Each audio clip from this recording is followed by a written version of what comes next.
ఇప్పుడు నాకు అర్థమైన దాని ప్రకారం మీ పక్కన ఉన్న నాగరత్నం గారు చెప్పిన దానికి వాళ్ళకి కావలసిన ఇల్లు వీటికన్నా కూడా వాళ్ళిద్దరు పిల్లల చదువు నాకు చాలా ఇంట్రెస్టింగ్గా అనిపిస్తుంది. ఎవరికైనా కానీ చదువు గనక మనం ఇవ్వగలిగితే నెక్స్ట్ జనరేషన్ నుంచి వాళ్ళు వెనక్కి తిరిగి చూసుకోకుండా వాళ్ళ పిల్లల్ని వాళ్లే చదివించుకుంటూ ముందుకు వెళతారు. దయచేసి ఏ ఒక్కళ్ళు ఎవరి మీద ఆధారపడాల్సిన అవసరం ఉండదు. ఒక్క చదువు ఇవ్వండి. చదువుకున్న ప్రతివాడు ఇంకొక వ్యక్తికి చదువు ఇవ్వండి. అది చాలు. 15 సంవత్సరాల తర్వాత ఆ ఫ్యామిలీ మొత్తం మీకు రుణపడి ఉంటుంది. ఆ క్రమంలో పెద్దవరం పరిసర గ్రామ ప్రాంత ప్రజలకి చాలామందికి విద్య కోసం మేము చాలా ప్రయత్నం చేస్తున్నాం సార్.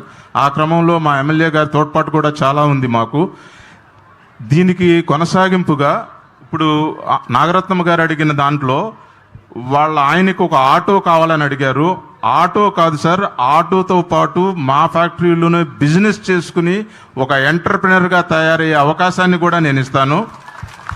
సో ఆమె కుటుంబాన్ని ఆర్థికంగా కానీ, ఆరోగ్యపరంగా కానీ, పిల్లల చదువుల పరంగా కానీ, వాళ్ళ హస్బెండ్కి వ్యాపార రీత్యా కానీ క్రక్స్ బయోటెక్ తరపున పూర్తి సహాయ సహకారాలు అందిస్తూ మా సొంత ఫ్యామిలీ లాగా చూసుకుంటానని మీ సభాముఖంగా మనవి చేసుకుంటున్నాను sir. Thank you very much sir. Excellent.